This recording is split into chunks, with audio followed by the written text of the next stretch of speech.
So we were discussing the O3 group, and we were discussing O3 and SO3. Okay, so let me continue that discussion. So what is SO3? So one way of characterizing SO3 is the group of rotations in 3 dimensions.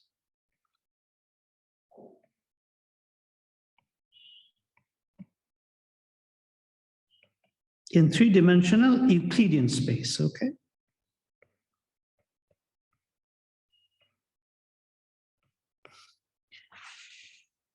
But it also is a subgroup. So SO3 is also a subgroup of O3. And I've claimed that, well, it's a definition that SO3 is the component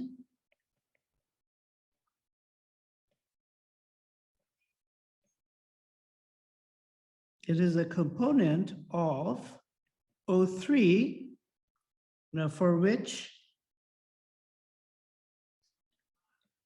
all the determinants are +1, right? Because we saw that the definition of O3, the definition of O3 includes all matrices which satisfy, 3x3 matrices which satisfy the determinant of O squared to be 1, which also includes the, it includes, both determinant plus or minus 1, right? Cases. All right. So as an exercise, I would like to give you something to do, which is, show that the subset of O3, that consists of the matrices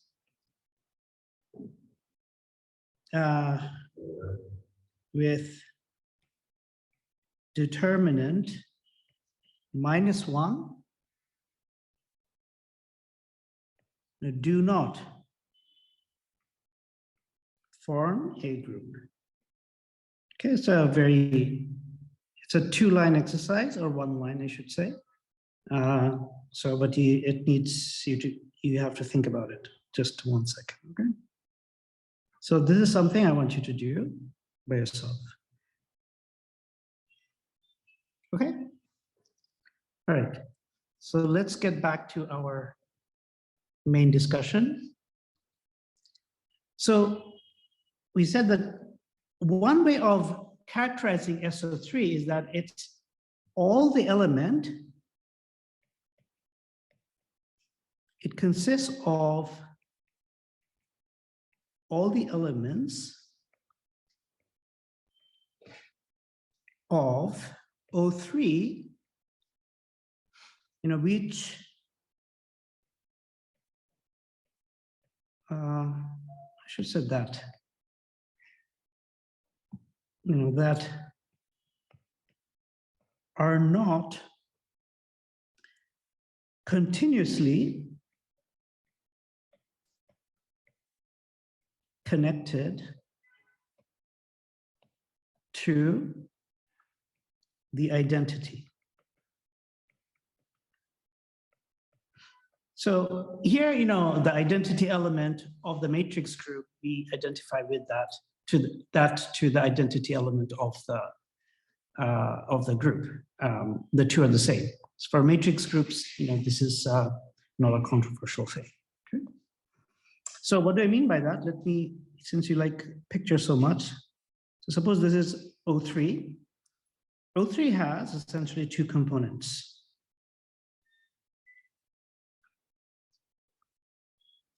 So 2 disjoint components in terms of continuity.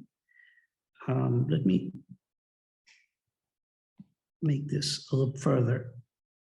Okay, and one of the components, it corresponds to all the determinants equal to +1, and all the determinants of matrices equal to -1.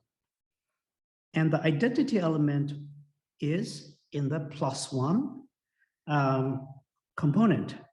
So this is essentially what we are calling SO3, this component of O3. So any element in SO3 can be continuously reached by some change of parameters from the identity element. Okay, so Sir, will there be a not in the statement above? I just got confused. Like the line you wrote before this. SO3 Not consists of. continuously. It should be. Should it be a not? Sorry, yeah, thank you so much. Yeah, I don't know where this not is very naughty. Yes. Okay, connected. Thank you very much, Mahi.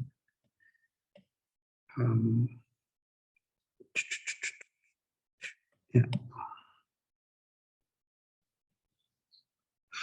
All right. Yeah. Thank you so much. Yeah, I'm very sorry about that. Yeah. So,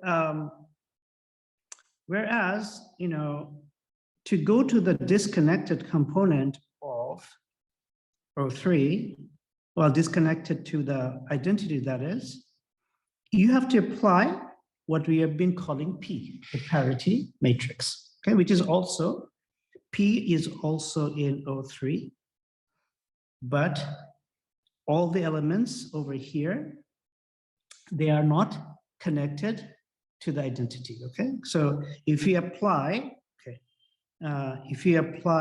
for example, the element corresponding to the identity after we apply P is P itself, right?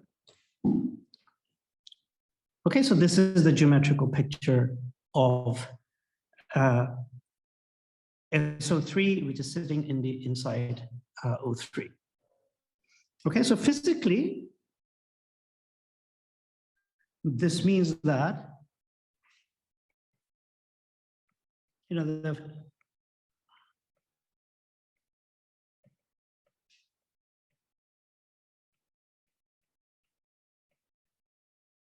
any rotation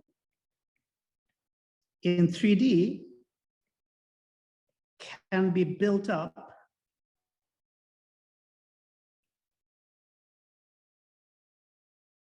from an infinite number of, say, infinitesimal rotations. Okay, so it's just the usual, physical idea we have of motion or, translation. Okay, so we want to actually show this. I think it's a good conceptual exercise. And before we show this, let me introduce a definition. Okay, so the definition of generators, or generators of a continuous group. We will call these groups Lie groups eventually, but let's just stick to continuous groups for now. Okay, so let G be a continuous group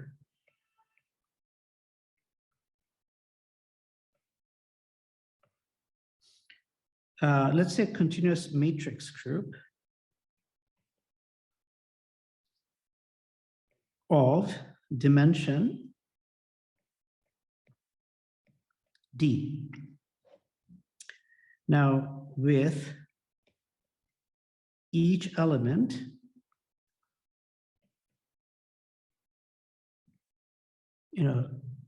say small g, parameterize, let's put a theta here, theta vector, parameterized by say theta, which is a vector, which has d component,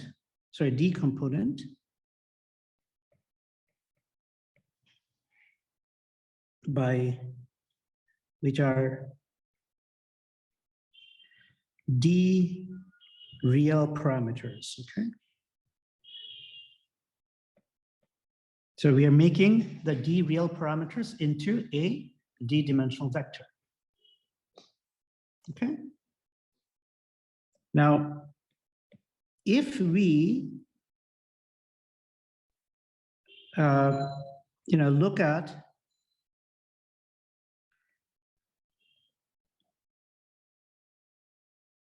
G delta theta, that is a group element,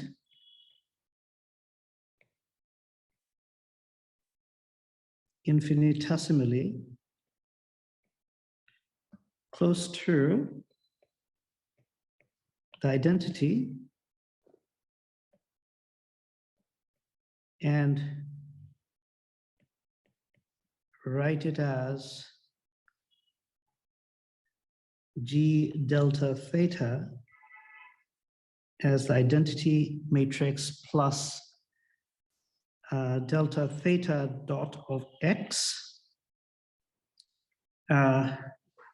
What is the dot means? This means that delta theta dot of x is delta theta I xi, right? So it should be clear that, so I'm using the Einstein summation convention.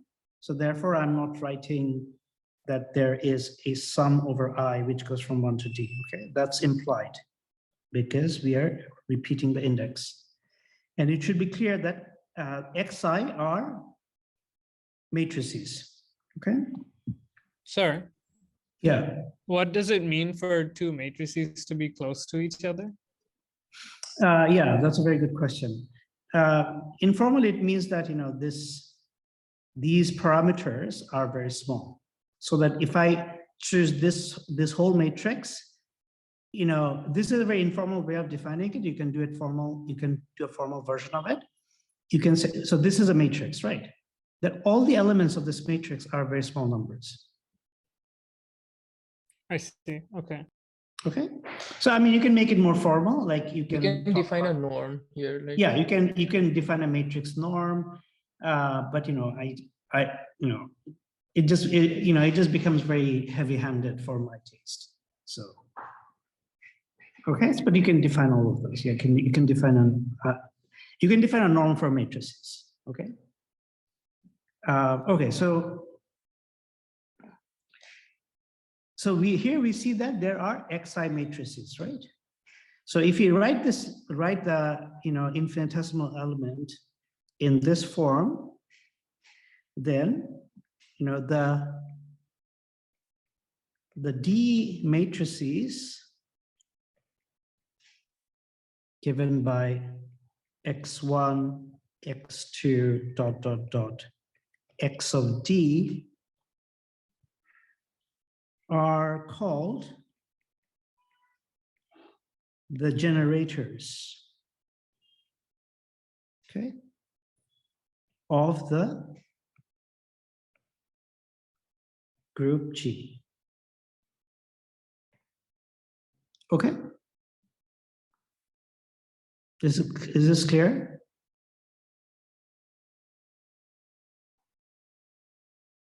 So, if you think of the group, if you look at the parameter space, so it's some manifold, then there is the identity here, and each of these parameters, say theta 1, theta 2, they are telling you how far you can go in each direction.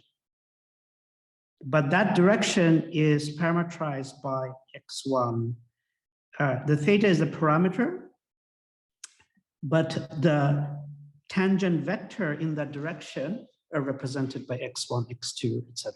Okay, so from a geometrical point of view, the generators are nothing but tangent vectors at the element at the tangent plane at the identity.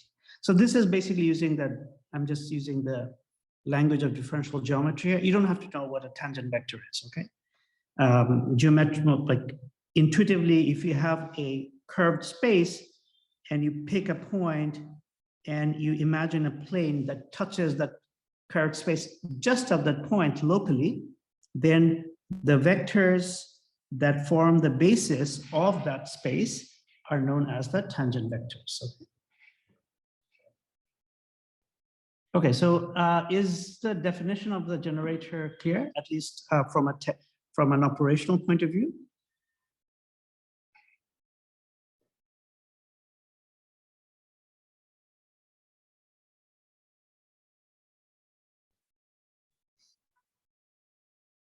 Okay. So are the generators elements of G? No, the generators are not elements of G. Okay. They are elements of what we will call the Lie algebra. Okay. Yeah, they are not elements of G. They are elements of the tangent, on the tangent space.